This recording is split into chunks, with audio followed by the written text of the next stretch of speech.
ගනුදෙනු වේරම් කරන්නේ. අය මල්කම් අය එනවා. එතකොට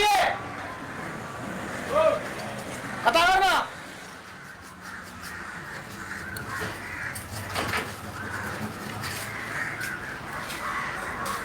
මොකෝගොල්ලෝ? ආටයක් ගෙනියන්න කියලා මල්කම් අය. හරිද?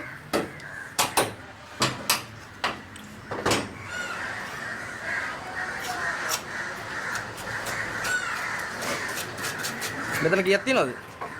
6ක් තියෙනවා. මල්ලි ලෙඩේ පෙන්නලා ආට එක මෙතන දාලා ඇද්දි තිබ්බ රුපියල් නෙමෙයි මල්ලි දැන් තියෙන්නේ.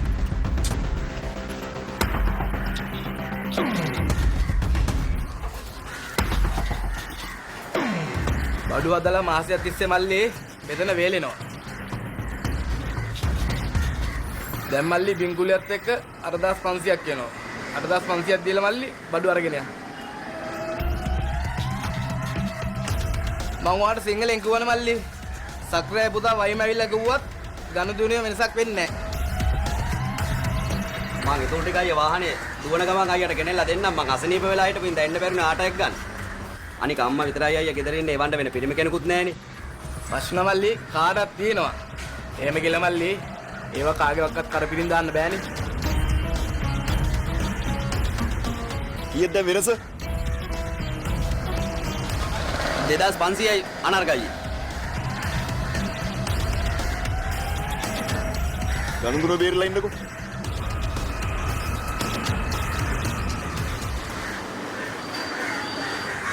මොකද ඔය අද්දකේ?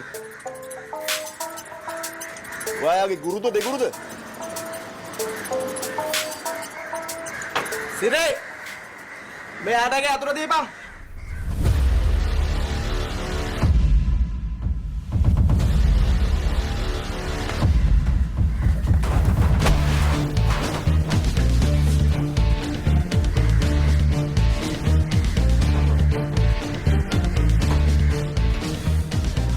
මේ විදිහට සතෙක් සර්පෙක් ගන්නට කරන අන්තිම බිස්නස් එක මේක වෙන්න ඕනේ. මෙතනින් එහාට ඔයා මේ විදිහට බිස්නස් එකක් හරි කළා කියලා මට ආරංචි වුණොත්